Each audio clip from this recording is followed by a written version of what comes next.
tous, donc dans ce nouveau numéro de Parce que Carrosse a du talent, j'ai le plaisir d'accueillir Caroline qui est carrossoise.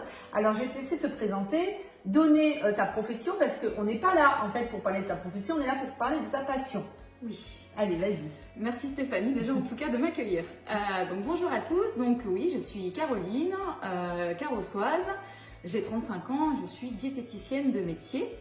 Nature sous verre, donc ma société, est née il y a quelques mois. Ok, donc Nature sous verre, on va vous montrer, mais en fait c'est des terrariums. Exact. Voilà, donc on a vraiment de la nature sous verre, hein. C'est bien trouvé comme nom, Caro. C'est le principe. Et donc c'est une passion, comment ça t'est venu? Parce que là on a plusieurs compositions sous les yeux, je vous montrerai. Comment ça t'est venu de commencer à créer et de créer de plus en plus? Ça m'est venu, comme tu dis, c'est une passion. Donc c'est l'union parfaite entre ma passion pour tout ce qui est nature et végétaux et un attrait particulier pour les contenants en verre. Est-ce que tu peux nous en dire plus? C'est quoi un terrarium en fait? Alors, un terrarium est effectivement donc un paysage végétal sous verre qui est complètement autonome. Et ça, c'est vraiment sa grande particularité.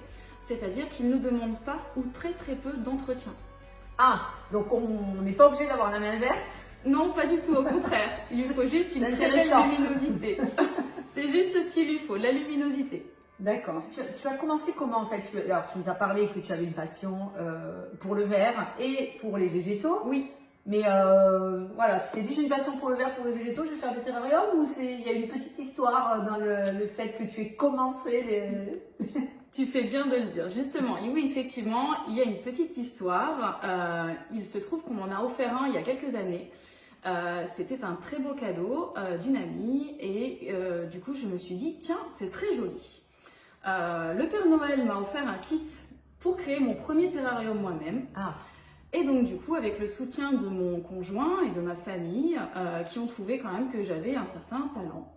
Ils m'ont dit, mais tu devrais en faire plus. Donc, j'en ai fait à titre personnel. Et du coup, voyant que certains de mes amis étaient intéressés, j'ai créé Nature sous verre au bout de quelques mois de réflexion. Et c'est comme ça que ce loisir personnel est devenu une passion professionnelle.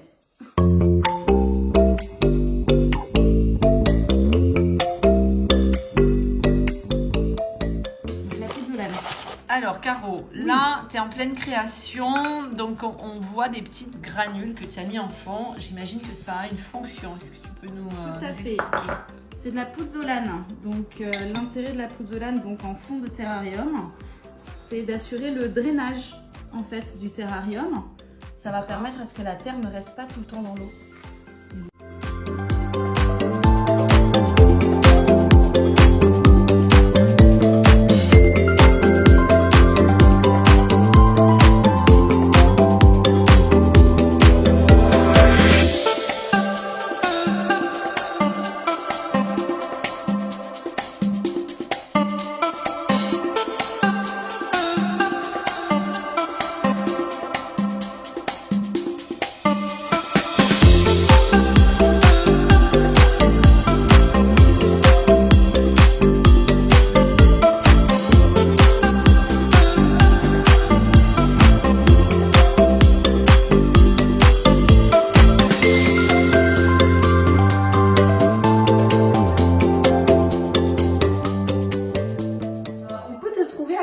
Là, j'ai commencé à remarquer qu'on te trouvait chez certains commerçants, Oui. notamment chez Jennifer et Alexandra, un monde parfait. Tu as Plan Beauté chez Isabelle. Oui.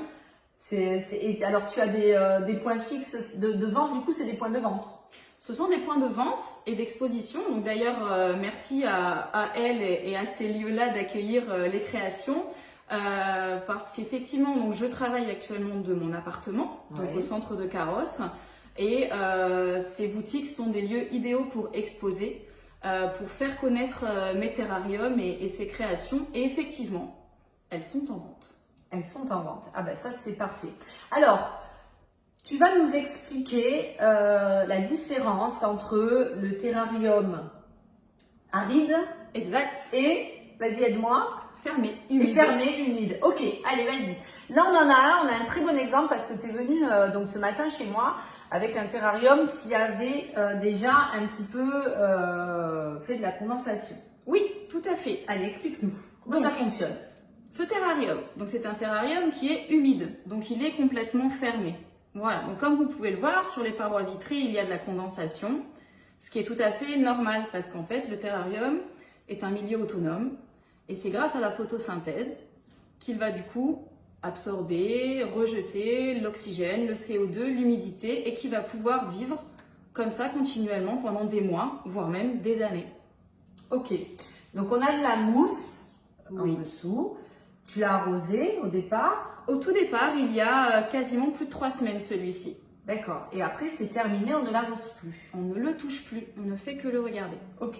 Alors moi, je te disais tout à l'heure en off que j'aurais été tentée de l'ouvrir, de l'ouvrir pour justement pouvoir, quand on a cet objet un peu en décoration, que le verre soit pas opacifié par la condensation. C'est quand même, ça peut se faire de temps en temps, mais c'est une erreur. Il faut pas. Alors, ça peut se faire de temps en temps quand éventuellement le végétal condense trop et qu'effectivement on ne voit plus rien à travers, parce que oui, comme vous dites, c'est un objet de déco, donc à la base, il faut que ça se voit. Ouais. Mais il faut partir du principe que cette humidité est créée aussi pour son bien-être. Donc oui. on ne doit pas l'ouvrir tout le temps, ni le laisser tout le temps ouvert. Eh oui, parce que c'est bien ça qui Voilà. nous rend autonome. Voilà, sinon la mousse qui est présente, elle va sécher. Et donc, du coup, elle ne pourra pas garder l'humidité non plus. D'accord. Ça, c'est un indice. C'est-à-dire que si on voit aussi que la mousse sèche, c'est pas Jaunit bon. ou sèche, c'est pas bon. Il Ok. faudrait le réarroser. Ok. Bon, parfait. Donc ça, c'est parfait si on n'a pas la main verte et qu'on ne veut pas s'occuper. Idéal. Juste un coin lumineux et c'est parfait. Alors, point lumineux, mais pas direct soleil. Non, pas de soleil direct, ça risque de le brûler. Ah, pourquoi? Petit cours de Ça fait un effet loupe. effet loupe, tout simplement. Ok.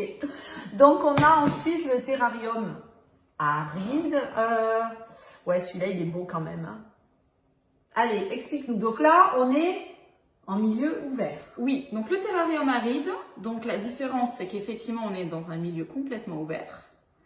Et celui-ci accueille des végétaux type cactus, succulentes, donc des plantes grasses. Ok. Et là, il y a eu un arrosage au départ que tu as fait? Il y a eu un arrosage et ce type de terrarium demande un petit arrosage une seule fois par mois. Ah, il faut quand même intervenir une fois Oui. par mois. Il faut mettre un rappel sur le téléphone. Tous Ok. les premiers du mois, mettre un fond de verre d'eau dans le terrarium. Ok. Là, je vois par exemple 2 cactus, une succulente, c'est ça? Je Oui. fais quoi? Je verse un petit peu à chaque plante. Je suis désolée, hein, moi je suis très nulle en plantes, donc je pose Mais toutes tu ces fais bien de poser questions. la question parce que c'est important. Donc on évite d'arroser au centre de la plante pour Ouais, éviter que l'eau stagne et que ça pourrisse le végétal. d'accord. C'est pour ça que j'installe des bouts de bois ou Ok. des cailloux. Ok. Donc l'idéal c'est avec une petite seringue ou un Ouais. petit entonnoir de verser l'eau directement sur le caillou. Ah, Ça mais ça diffuser c'est une complètement. super astuce. ça. Voilà. On verse l'eau sur le caillou et ça va diffuser et ça suffit une fois par mois Oui. pour tout ça. Ok.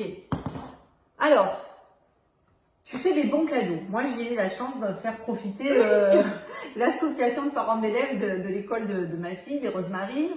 Tu fais des bons cadeaux. On te trouve en direct sur tes réseaux sociaux, Tout à fait. chez quelques points de vente des commerçants. Tu livres. Je livre directement sur le lieu de votre choix, sur Nice ou aux alentours de Nice, de Carrosse, effectivement, et limitrophe aussi dans le Var. Ok. Donc c'est parfait pour faire des cadeaux. On est d'accord que c'est une décoration, on va dire, vivante. Tout à fait, c'est une décoration vivante et en plus elle va évoluer avec le temps. Alors, il y en a pour toutes les bourses. Hein, on a Exact. dit. Ça aussi va de 10 € à 70. 70 pour les plus grosses créations. Donc là, hop, on a les petits pots hyper sympas. Là, on est à 10 €. Les petites mignonneries. Voilà. Bah, ça fait des chouettes idées cadeaux à bas prix hein, pour ceux qui n'auraient pas les moyens ou qui voudraient faire plein de petits cadeaux. Alors, tu m'expliquais aussi tout à l'heure que on peut très bien te donner un thème pour personnaliser, on va dire, son terrarium. Tu as déjà créé sur le thème de la mer.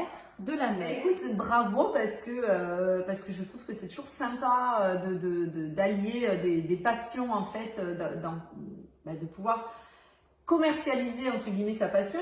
C'est marrant parce qu'on est toujours poussé par nos proches. Hein. C'est souvent des histoires que j'entends, c'est mais vas-y, fais ça pour moi, Oui, fais ça pour vrai. Noël. Là, on approche de la fête des mères. Pour les retardataires, ce serait vraiment pas mal. Hein. C'est une bonne idée. Hein.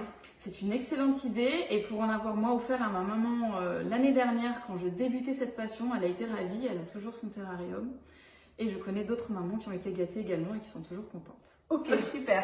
Je pourrais laisser tes coordonnées, Caroline, pour que Tu peux tout donner. on te contacte pour faire des cadeaux de fête des mères ou de fête des pères. Hein. Fête des mères, fête des pères, anniversaire, tout. Tout, n'importe quelle occasion. Merci Caroline. Merci Stéphanie. À bientôt. À bientôt.